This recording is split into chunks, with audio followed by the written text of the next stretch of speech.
Hello everybody, it's Katie. So today I want to talk to you about a little bit of a different thing. I want to talk to you about Wonder Woman because I just saw it last night and I have to talk about it. It was amazing and I can't even form sentences because I'm just so happy and I'm just so incredibly happy that this film was everything I wanted it to be and more. And yeah, let's talk about it, shall we? So I watched it. I know the movie was out in most parts of the world almost 3 weeks ago, and we here in Germany got the movie release on the 15th of June, which sucked, by the way. Seeing and hearing on Twitter everyone watching it was so happy about it and it was so good and I couldn't watch it. It almost killed me.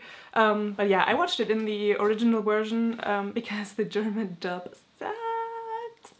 And if you want to listen to it yourself, just go watch the German trailer. No, it's not good. Ooh. So I went with my sister and my best friend. We watched it together in this huge theater. We drove 1.5 hours to a theater who would show the original version, and it was so worth it. It was so worth it. Okay, I haven't taken any notes, so this is going to be all over the place.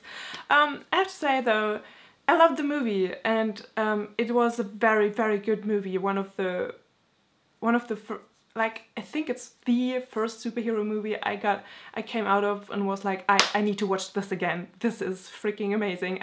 As soon as the Blu-ray comes out, I'm gonna buy this thing and just watch it every damn day for the rest of my life. Well, maybe not that, but probably like, I don't know, every once a month or something. Like every time I'm a bit down and I need to, you know, some hope and some kick-ass lady, then yeah. But what did I want to say? Oh yeah, it wasn't perfect. There were a few things that I'm a little bit like, yeah, I wish they would have done this differently. But it's not like in a way that I'm like disappointed or that is something that takes away my happiness or the experience from the movie that I had. So things I loved, it's just, okay, I don't know, I don't even know where to begin because there's so much of it. I loved the Amazons. Maybe I just begin at the beginning. Yeah, maybe I should do that. So I love the Amazons, I love Themyscira. Can I live there, please? Thank you. That would be great because it's so fucking beautiful. And I just love to see this island full of these warrior women, and they are so strong, and at the moment when they are riding out on the beach and just kicking ass, it's just, oh my god, I cried a little bit because it was just so amazing seeing these women kick some ass. And just, can I say for a second, the little girl who played Little Diana, how amazing was she? She was so freaking good, and she had so much to rest on her shoulders, I think, because if she, like, that set the groundwork for the grown-up Diana that we saw later, and she was so great, and she was like, I don't know, she's just, you could almost, I mean, you could really see it in her eyes, like, I want to, you know, learn how to fight, I'm defying my mom, and still being this cute little girl. Robin Wright and Connie Nielsen, just so great, such great actresses. And I loved that they didn't, you know, remove their lines on their faces, that they were middle-aged women and you could see their lines on their faces, because that's something I really hate in Hollywood, like this. You can't show aging women, or if women are aging, like they are ugly. I just saw an article on, I think, The Guardian, or I don't know what it was. It was like click here, like this ad, like you want to click here on this article. And it said celebrities that age badly, and it was Meg Ryan, I think, and a photo of her when she was young and a photo from her now, and she's just getting older. She's not ugly, she's just getting older. Lines on women's faces or women getting older does not mean they're ugly.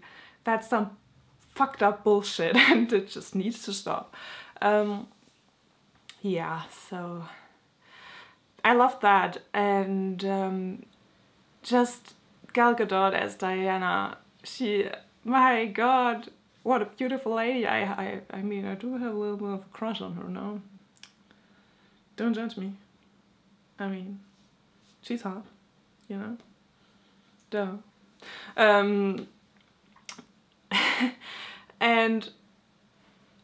But this innocence that she plays, like this innocence and naivete that she has when she just first, like, you're a man.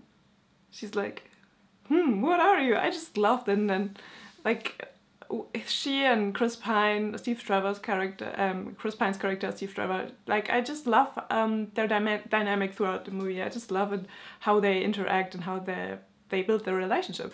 I think it was really beautiful, and I was a little bit concerned in the beginning because I knew, okay, there's a romance. And I'm not that kind of person that needs some romance in their shit. Like, I would have been okay if there wasn't any romance, but I get where they had to be, because, you know, love and stuff, and like, that's the message of the movie, so I'm glad that there was, but also I'm not, you know, mourning for him, like, good thing he's dead. Good thing he's dead, this person, but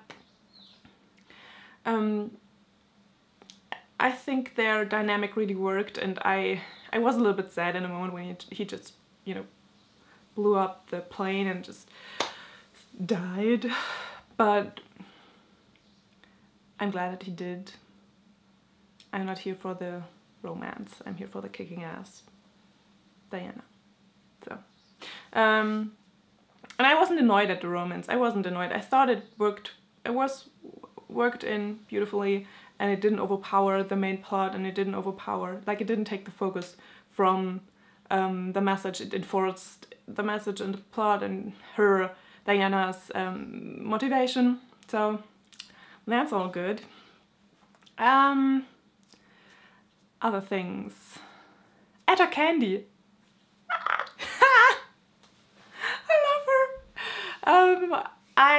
You know, I get that people are a bit annoyed of that fish out of water story when Diana gets off the island and gets to London, and there is a lot of sexism and she has to deal with that for the first time, and she does not understand it because, you know, let's be honest, there's a lot of sexism in this world still. And, you know, I live in a household full of women, with my sister and my grandmother. And, you know, let's get a bit personal.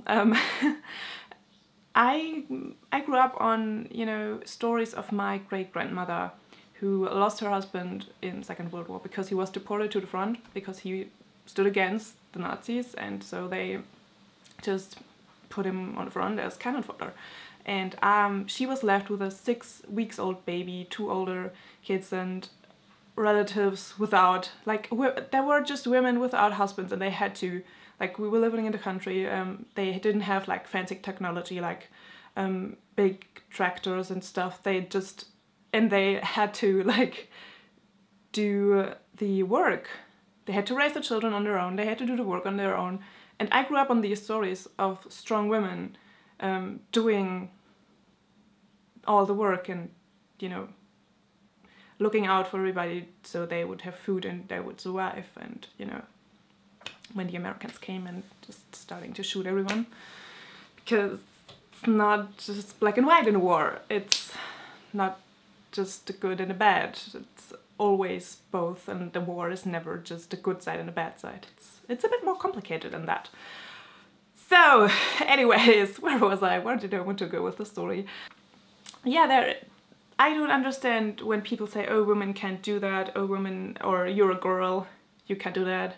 Oh, or just I remember on my last job, there was in an office, there were every day there were, because there was just me and another woman, and every day there were misogynistic comments towards her, more often than me, because I'm a tall woman. Like, I guess I'm a bit, you know, scary for men, because most of them are smaller than me. It's just what it is.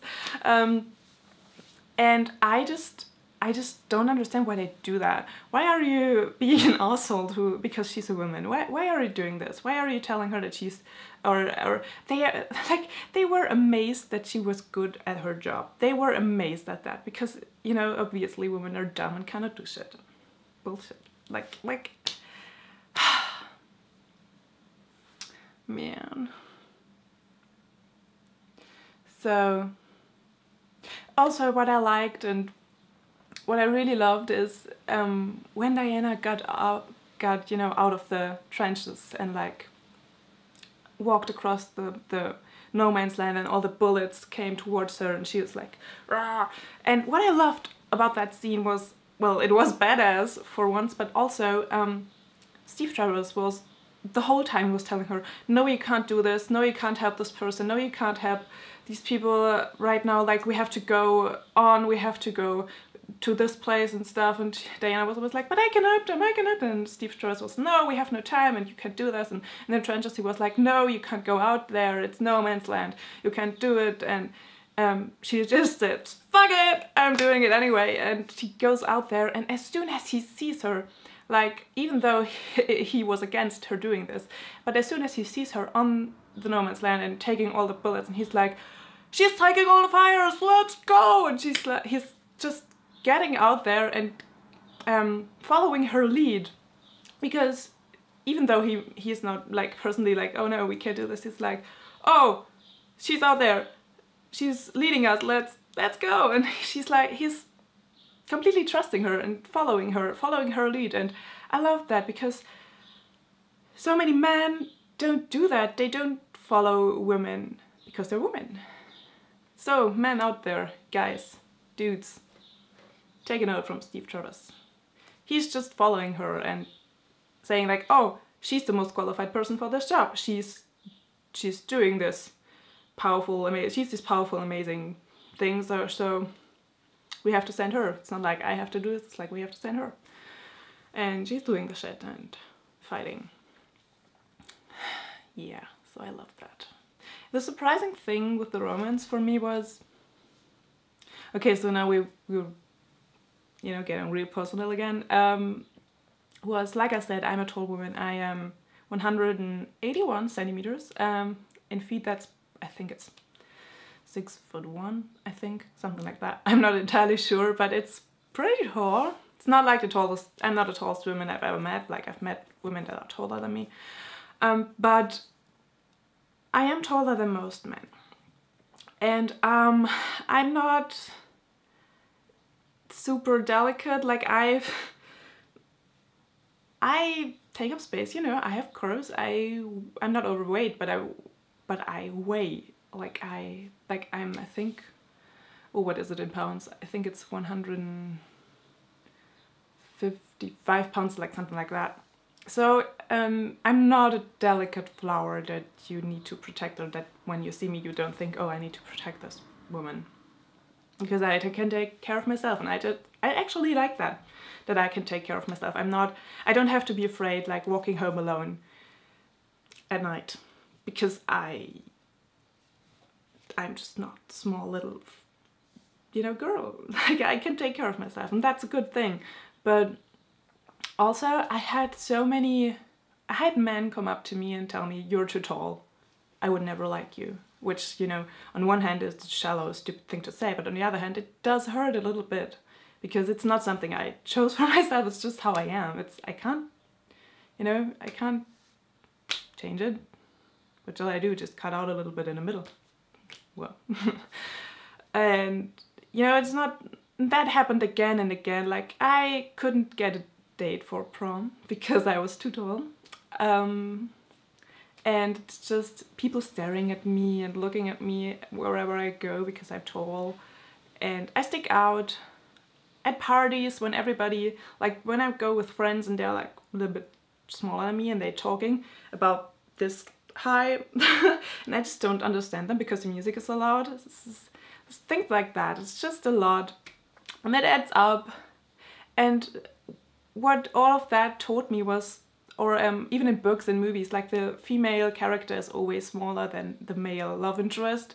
And what that taught me, and it's totally stupid if you think about it, but subconsciously it taught me that I am not lovable, or that I don't deserve love because I'm tall. And I love that Diana is as tall as Steve Travers, and that she is so much stronger than him, or like she is, you know, she's demigoddess basically, and but he's not in. I mean, he probably is a bit intimidated by it, or he is a bit in awe of her power, but he's not scared of her. And I loved that. It was very, I don't know, very unexpected. Yeah, there you go.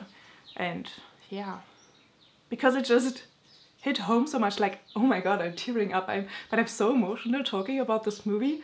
Like the whole morning I was watching a lot of spoiler reviews. I couldn't watch them before because I hadn't seen the movie and I didn't want to spoil myself. So I watched a lot of spoiler reviews of movie reviewers that I like, and I just got so emotional hearing other people talk about it and, you know, reliving the movie in my mind. And you know, I love Gal Gadot's acting. Gal Gadot, I think it is, yeah. And I love her acting. I think she's a good actress, and even though she hasn't much dialogue, I think there was a lot of quiet acting, and I think all the acting in the movie was pretty excellent, except maybe the villain, but I'm getting to that a little bit later. Another thing I liked was that, you know, it's not over-explained so many times, and I think the last movie I watched before that was Guardians of the Galaxy 2, and oh dear lord, there was so much exposition and it was so annoying. I don't think it's a bad movie, it got a bit exposition heavy, you know what I mean? And I love that they didn't over-explain everything in Wonder Woman. They trust the audience, or Patty Jenkins trusts the audience to get it. And so many movies do that, and it's so annoying because I'm always sitting there like, hello, movie studios, I'm not stupid, I can figure out things for myself. And I mean, that's the point of going to a movie, figuring out things. That's the point of reading books, figuring out things and making theories in your head. And it's just like, don't explain everything to me, I'm not dumb. Looking at you, Disney. And also, going back to Gal Gadot, I loved the Amazon's accent. I think it works perfectly, and when I watched the German dub trailer, they didn't work that into the dub, and that was one of the reasons why we watched the original version, because it works so nicely. Of course they wouldn't have American accents because, you know, Amazons are like Grecian mythology and they live on that island. They are not American, so why would they even have American accents? That's another thing. I heard a lot of people say, oh, this movie is not American enough. Fun fact, it's about First World War, which was an European war, long before America came to the rescue. So yes, I don't understand people saying this is not American enough, because Amazons are from Grecian mythology, and the war takes place in Europe, and so why would it be an American, like, about America? Because, you know, it's not always everything about America coming from me as a European. Like, I don't get it. And actually at the end, when they are back in London and there's like this sea of Union Jacks and all the people are cheering, and there is this one big American flag in the middle and taking up all the space on the screen, and just made me laugh so hard. And I was like, oh yeah, they put that in so that the American population is satisfied. So yeah, I get it. So this didn't annoy me, but you know, it just made me laugh a bit. So I guess we're transitioning now into things that I didn't like. One of the things was, since I'm German, that's probably a complaint that not a lot of people have, but only the people who can speak German, and maybe more people than me, because it's a big logic mistake in the movie. Like, every time German soldiers were on the screen, I thought to myself, why are they speaking English though? And not just English, English was just fake, crappy German accent. Like, no, why? It was so ridiculous. It was every time a supposedly German person spoke, it was just like, couldn't they make it that actors speak German and add subtitles? Like, it's been done before. It's been done in numerous movies. Inglourious Basterds, for example. Like, why? Because it just doesn't make sense to me. Like, such a fucking flaw. It's just a logic flaw, and I just can't wrap my mind around it. Maybe it's just because I am a native, you know, native German speaker. But, and you know, if you're saying like, oh, the actors couldn't do it, like, bullshit. You can learn a few lines in like another language. And also Germany has actors, most of which can speak English, and they would be perfectly fine with, you know, being in a big Hollywood production, I would say. So why are we doing this fake German accent bullshit? It's just not good. Another thing that I really didn't like, or that just I find very concerning, is Dr. Poison and her disfigurement. Jen Campbell talks a lot about, you know, disfigurement in villains, and, you know, that disfigurement is used to mark the villains, to mark the bad person. And I completely agree with her on that. I will link her video on that down below if you want to check it out, and I would urge you to check it out because it's a very important topic.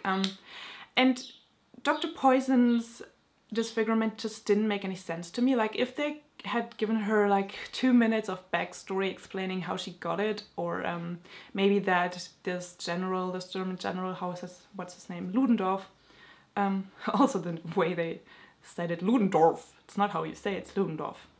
Like, you don't actually hear the R. Just saying, this is just nitpicking. So if they would have shown that maybe it's his fault that she got it, or that it's her dedication or something like that, how she got it, then it would have made sense. But this way, it didn't really make sense to me. Why she had to have a disfigurement, like to mark her as a villain, as an evil person. Like, I found it very unnecessary. It's just unnecessary. She would have been perfectly fine without a disfigurement. It wouldn't have changed anything in her character. And, you know, I don't know, maybe in the end when the porcelain mask flies off and Diana sees her disfigurement and she's like, nope, not gonna kill her. Maybe it's because of that, because she's like broken. But I hate it. Like, I hate that. Like, she's not a broken person because she has a disfigurement. Like, it's bullshit. Same as characters with mental illnesses are not broken. They just have a mental illness. Same with disfigurement. So I did not like that. And then the villain, Ares, the casting of him, like, it's Lupin. It's the actor who plays Lupin. I don't know his name because I don't give a shit. But he in the last fight, the last big fight, like, as soon as he like I think he fits the character when he is in like London, this stupid lord guy, and when he's this ghost that Diana can get hold of. I think that fits it. He fits like that part of Ares. But as soon as he is fighting Diana and his armor, like he's getting his armor, or in the flashbacks when we see him, like, why did he have that mustache? Like, in the flashbacks, like, why? Like, couldn't you, like, I was laughing out loud when I saw that. Like, couldn't you? And I wish they had just cast another actor for these scenes, because he wasn't very menacing. I wasn't scared of him, and I don't think he fit that part of the role, like the Lupin actor. David something he's called, I think. And I just wish they had cast someone else for these parts of the role, and just made it so that he just disguises himself as this weak British guy, British lord, and actually his true form is this menacing god. Also, the end battle, like, just, why did he just talk so much? Just cut half the dialogue of him, and just the way he talked with this very weak voice. I mean, Diana had a stronger voice than him. Like, oh, my dear child, do you see now why I'm not the bad guy? Don't you see all mankind is flawed? They don't deserve you. Like, no. I didn't, like, that was not, I wish they just made his voice a little bit more menacing. Like, come on, they do it with Batman, so why can't they do it with him? And like, just make his voice a little bit deeper and not in this poshy accent. Let's just, don't let him talk in this poshy accent. Also, don't let him talk throughout all of the fight. Like, no. Just cut those lines. Like, no. But yeah, these are nitpicky things. I do understand that, and as I said, these are not really taking away from the experience that I had. I'm so excited to see Wonder Woman 2. I'm so grateful. I just checked it this morning that Patty Jenkins signed up for the second Wonder Woman, and I do hope they take their time though. Don't, please, Warner Brothers, please, just because you have a working property now, don't just bash out the next movie, and take your time, make it good, please. Develop a solid script and let Patty Jenkins, let her have creative range. Don't get involved so much and chop it all up and make it another Suicide Squad, please. Please, please don't destroy this for me. I don't know if I have any theories for the next movie. I think something with the Amazons is going to be up, something with, because the way Diana and her mom, the Queen, who is just like, she's so amazing as Queen Connie Nielsen, like, she's so regal but still like badass in the fight. And I think there's something, because they didn't really part on good terms, so I think there's going to be some kind of issue with the Amazons. Yeah. I probably forgot half of the things that I wanted to say. There's so much more I would want to talk about, and maybe I don't know. Like I said, I've just seen the movie once. I'm going to see it, actually, I'm pre-filming this on Saturday, but I'm going to see it next Thursday. So the day, so when you see that, tomorrow,